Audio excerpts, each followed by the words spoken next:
तो आपके चैनल के माध्यम से कहना चाहूँगा अमित शाह जी से कि सबसे पहले इनके परिवार के लोगों को ऐसा डंडा डाला जाए ना में सुअर के बच्चे सब कबूले कि अभी और कहाँ ये कौन कौन सी आपराधिक गतिविधियों को अंजाम देने वाले हैं। इनको कैसे नहीं मालूम कि 3 साल से हमारा बेटा कहाँ है, इनको कैसे नहीं मालूम कि हमारा 1.5 साल से हमारी बेटी शाहीन कहाँ है। इन सुअरों को सब पता था, इन सुअरों ने पहले से रेकी कर रखी थी। कुछ ऐसे सुअर भाई हैं, भाई इसलिए कह रहा हूँ क्योंकि हमारे देश के हैं, लेकिन है तो सुअर ही ना, जो उनको समर्थन कर रहे हैं। जो मेरा से इंटरव्यू लिया, उन्होंने मेरा इंटरव्यू काट दिया। क्यों भाई?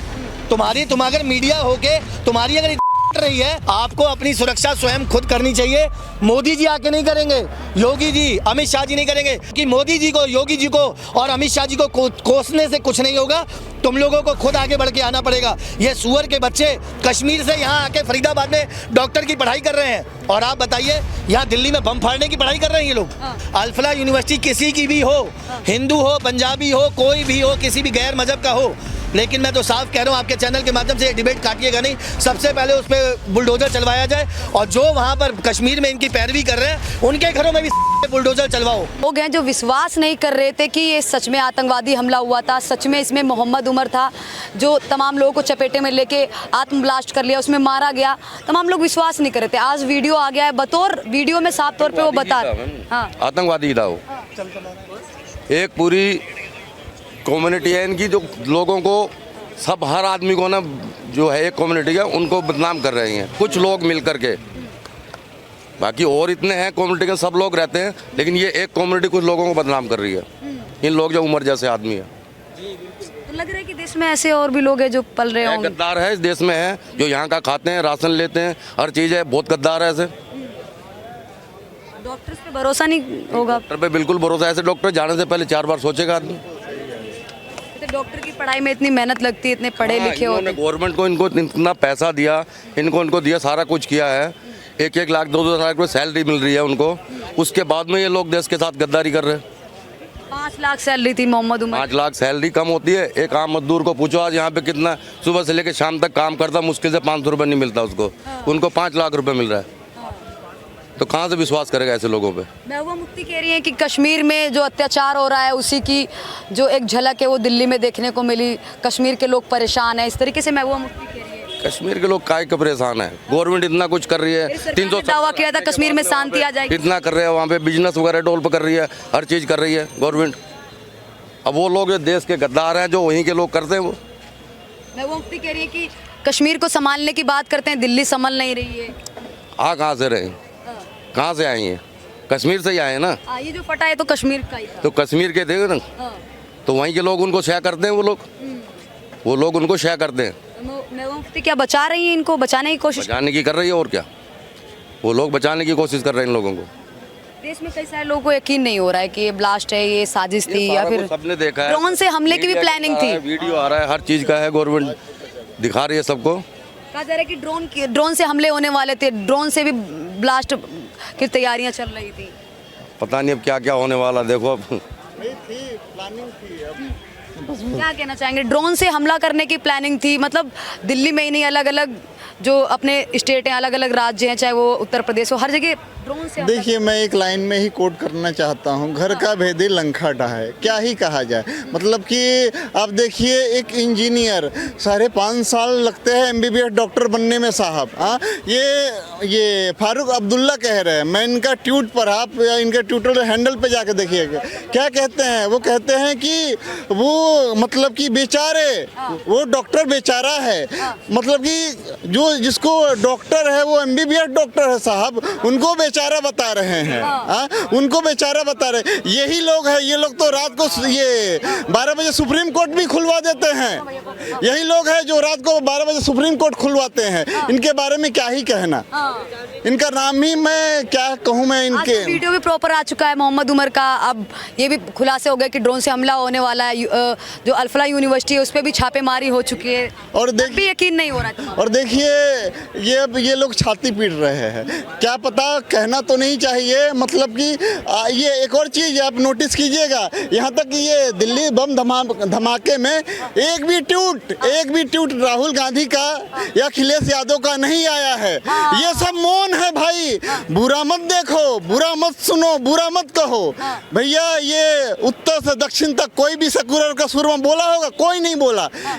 मैं इनके बारे में क्या ही एक्सप्लेन करूं। क्या कहना चाहेंगे? आज प्रॉपर वीडियो भी आ चुका है मोहम्मद उमर का, ड्रोन से प्लानिंग थी ब्लास्ट करने की, तमाम सारी जगह थी उसको टारगेट करने की, तो क्या कहना चाहेंगे आप? महबूबा मुफ्ती लगातार कह रही है कि कश्मीर को संभालने की बात सरकार करती है, दिल्ली संभाली नहीं जा रही है। मैडम देखिए, बहुत दुर्भाग्यपूर्ण घटना हुई जो भी हुई, और देखिए उसके बावजूद भी और चीज़ें सामने खुल के आ रही हैं। जैसे उमर का एक साथी दानिश को ही पकड़ा गया, और उसके अलावा आप देखिए कि आज साकेत कोर्ट को उड़ाने की धमकी आई। आप बताइए, ये हमारा 3 स्कूल है, उनको भी दिल्ली में 3 स्कूल हैं, उसके साथ साथ आप बताइए दिल्ली की साकेत कोर्ट को उड़ाने की धमकी आई, और उसके अलावा पूरी दिल्ली की जितनी कोर्ट्स हैं उन सबको खाली करवा लिया गया, और पुलिस प्रशासन ने और बॉम्ब स्क्वाड टीम ने वहाँ पे पहुँच के मोर्चा संभाला। आप ये देखिए कि ये अगर हम लोग अगर अपने सनातन धर्म या अपने हिंदुस्तान में रहते हुए अगर हम मतलब अपने आप को नहीं बचा पा रहे हैं तो कितना दुर्भाग्यपूर्ण है ये हमारे लिए। और अगर कोई उसके लिए कोई काम कर रहा है, चाहे वो योगी जी हो, मोदी जी हो, अमित शाह जी हो या राजनाथ सिंह हो, तो ऐसे कुछ दल्ले आ जाते हैं, राजनीतिक दल्ले। इसलिए कह रहा हूँ क्योंकि इनको देश प्यारा नहीं है, इनको मतलब अपना घर प्यारा नहीं है, इनको राजनीति प्यारी है। उस दिन आप बताइए यहाँ पे मरने वाले जो लोग थे कोई मेरे परिवार के थे? नहीं थे ना। मैं यहाँ पर खड़ा हुआ था, आप दिखाइएगा कैमरामैन महोदय, ये पीछे पुलिस की वैन खड़ी हुई है, इस वैन के पास खड़ा होकर आप जैसे ही एक पत्रकार मेरा इंटरव्यू ले रहे थे और जोरदार धमाका होता है, उसकी वीडियो मेरी इतनी वायरल हुई है, सबने देखी है वो वीडियो। आप बताइए, अगर हम अपने देश में रहकर अपने घर में रहकर सुरक्षित नहीं है तो हम कश्मीर में या ये जो पाकिस्तानी जो अपनी हरकतें कर रहे हैं, इन सूरों को कैसे समझाएंगे, इनको कैसे समझा पाएंगे? उसके बाद ये कुछ लोग आ जाते हैं अपने नाम को चमकाने के लिए, वो आके कह देते हैं कि हमारा जो बेटा है वो 4 साल से हमारे संपर्क में नहीं है, हमारी जो बेटी शाहीन नाम है ना उसका, वो हमारी जो बेटी या बहू जो भी है वो हमारे से 1.5 साल से संपर्क में नहीं है। अरे इन सूरों को सब पता है कि उनका बेटा कहाँ बम ब्लास्ट करने वाला है, इनको सब पता है, इनके परिवार के लोगों को। मैं तो आपके चैनल के माध्यम से कहना चाहूँगा अमित शाह जी से कि सबसे पहले इनके परिवार के लोगों को ऐसा डंडा डाला जाए ना में, साले सुअर के बच्चे सब कबूले कि अभी और कहाँ ये कौन सी आपराधिक गतिविधियों को अंजाम देने वाले हैं इन लोगों को। क्योंकि देखिए, जब तक आप ये लोग खड़े हुए हैं, ये खड़े भाई लोग, हम सब यहाँ पे आते हैं लाल किले पे या चांदनी चौक पे, आप एक बात बताइए, सब बता के आते हैं ना अपने घर में कि यहाँ जा रहे हैं। इनको कैसे नहीं मालूम कि 3 साल से हमारा बेटा कहाँ है? इनको कैसे नहीं मालूम कि हमारा 1.5 साल से हमारी बेटी शाहीन कहाँ है? इन सुअरों को सब पता था। इन सुअरों ने पहले से रेखी कर रखी थी, लाल किला हो या बाबा धीरेन्द्र शास्त्री जी की यात्रा हो या वो संसद भवन हो, सब कुछ ये पहले से प्री प्लानिंग होता है, ये कर रहे होते हैं जो चीज़ें। लेकिन वही बात है कि कुछ हमारे अंदर के कुछ ऐसे सुअर भाई हैं, भाई इसलिए कह रहा हूँ क्योंकि हमारे देश के हैं, लेकिन है तो सुअर ही ना जो उनको समर्थन कर रहे हैं। आप बताइए, खून खौल उठता है। आप उस माँ से जाके पूछिए जिसने अपना बच्चा खोया, आप उस पति से जाके पूछिए जिसने अपनी बीवी खोई, उस बीवी से पूछिए जिसने अपना पति खोया, आप उस बच्चे से पूछिए जिसने अपना बाप खोया। आप बताइए, शर्म की बात है, डूब मरना चाहिए ऐसे लोगों को जो ऐसे लोगों को सपोर्ट करते हैं। क्या लगता है ये जो वीडियो आया है, आपने वीडियो देख लिया होगा मोहम्मद उमर का, उस वीडियो के बाद तमाम लोग जो सवाल खड़ा कर रहे थे उनको यकीन हो जाएगा कि सच में हाँ ये आतंकवादी था जो ब्लास्ट में मारा गया, तमाम लोगों को अपने चपेटे में लेके? पत्रकार महोदय देखिए, मीडिया भी थोड़ा काम कम करती है, मैं आपको बता दूं। जिस दिन ये घटना हुई मैं यहाँ पे मौके पे मौजूद था, मेरे सामने ब्लास्ट होता है, जी न्यूज़ के कोई पत्रकार ने आके मेरा इंटरव्यू लिया, मैंने सामने से बोला कि ऐसा कभी मैंने जिंदगी में सिलेंडर फटते हुए नहीं देखा, ना कोई बैटरी फटते हुए देखी, ना कोई कार में CNG बम फटते हुए देखा। वो आतंकवादी गतिविधियां थी और आतंकवादी साजिश थी, ये एक प्री प्लान बम था आतंक। और उन्होंने मेरा चैनल में डिबेट मतलब जो मेरा से इंटरव्यू लिया, उन्होंने मेरा इंटरव्यू काट दिया। क्यों भाई? तुम अगर मीडिया होके तुम्हारी अगर रही है तो भाई मैं तो एक आम पब्लिक हूँ, आम जन हूँ, जैसे भाई खड़े हुए हैं ये सब ऐसी, मैं भी तो आम जन हूँ। जब मेरे को कोई अपनी मेरे को अपनी जान नहीं प्यारी, लेकिन हम सनातनी हैं, हम महाकाल के भक्त हैं, हम इरादों के सख्त हैं, इसीलिए जो कहते हैं खुल के कहते हैं, और किसी की जलती है तो बेशक यहाँ से चला जाए। जिसकी जल रही है उसको जलने दीजिए, लेकिन मैं आपको बता दूं अगर जिसने ये घटना को अंजाम दिया है अमित शाह जी और मोदी जी उसका बहुत जल्द इलाज करेंगे और ऐसा इलाज करेंगे कि इनकी आगे आने वाली 7 पीढ़ियां याद रखेंगी। और भाइयों और बहनों जितने भी लोग यहाँ खड़े हुए हो, आपको अपनी सुरक्षा स्वयं खुद करनी चाहिए। मोदी जी आके नहीं करेंगे, योगी जी, अमित शाह जी नहीं करेंगे। कुछ लोगों ने प्रशासन पर आवाज उठाई, कुछ लोगों ने कहा कि मोदी जी का फेलियर है। अरे मेरे भाइयों जाग जाओ, अभी भी वो फेलियर नहीं था, वो हमारा मतलब ठीक है एक ब्लास्ट हुआ, मुझे बहुत दिल से दुख है उस चीज़ का, उन लोगों का, उन परिवार वालों के साथ मेरी पूरी सत्वना है। लेकिन आप एक चीज़ ये सोच के देखिए, अगर वो 3000 किलो RDX अगर ब्लास्ट होता दिल्ली में या किसी भी शहर में, तो आप ये बताइए मैडम पत्रकार महोदय, आप मीडिया से, आप पब्लिक से आप इंटरव्यू और सवाल लेना छोड़ देते कि इतना बड़ा ब्लास्ट होता।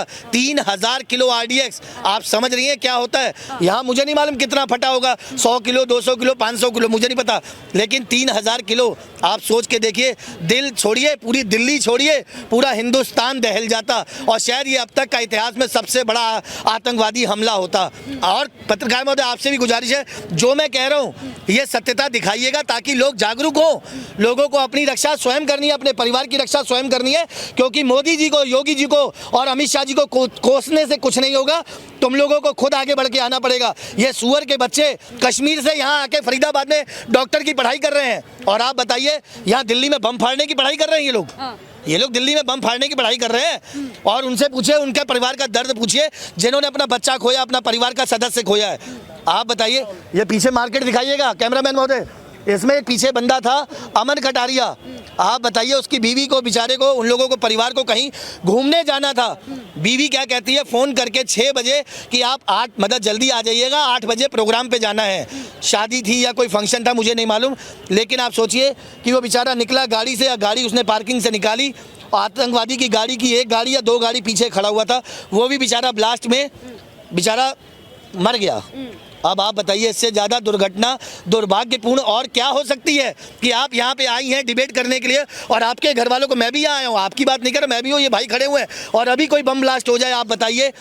और यहाँ से लोगों को फ़ोन पे घर में सूचना अगर मिले कि आपका बेटा वहाँ पे मर गया ब्लास्ट में, कितना दुखद होता है। आप वो चीज़ों को समझिए, उन परिवारों के दर्द को, उनकी पीड़ा को समझिए कि वो क्या हुआ उनके साथ में बोलने से। अल्फ्रा यूनिवर्सिटी पे छापा पड़ा है, अब कहा जा रहा है कि इस पे बुलडोजर कार्रवाई भी हो सकती है। मैंने तो आपके चैनल के माध्यम से और कई चैनलों के माध्यम से कहा है कि उसको बख्शा ना जाए। अल्फ्रा यूनिवर्सिटी किसी की भी हो, हिंदू हो, पंजाबी हो, कोई भी हो, किसी भी गैर मजहब का हो, लेकिन मैं तो साफ कह रहा हूँ आपके चैनल के माध्यम से ये डिबेट काटिएगा नहीं, सबसे पहले उस पर बुलडोजर चलवाया जाए। और जो वहाँ पर कश्मीर में इनकी पैरवी कर रहे हैं उनके घरों में भी सालों के बुलडोजर चलवाओ, उनके सालों के घरों में बुलडोजर चलवाओ, तो पता चलेगा कि दूसरे के घर का आदमी छीनने से क्या होता है, दूसरे के आदमी को मारने से क्या होता है। इनको आपके चैनल के माध्यम से कहना चाहूँगा कि अमित शाह जी से सबसे पहले जो उनकी परिवार, जो आतंकवादियों का पक्ष ले रहे हैं ना, उनके घरों में सबसे पहले बुलडोजर चलवाया जाए। और ये अल्फ्रा यूनिवर्सिटी और जो भी जहाँ की गतिविधियाँ मिल रही हैं, जिस जगह की आतंकवादी संकेत मिल रहे हैं और पाए जा रहे हैं, उनके वहाँ पर ऐसी कठोर कार्रवाई करिए कि आपको आगे आने वाले में पता चल जाए, इनको 100 पीढ़ियाँ याद रखे कि आतंकवाद से पंगा या हिंदुस्तान से पंगा लेने का नतीजा क्या होता है।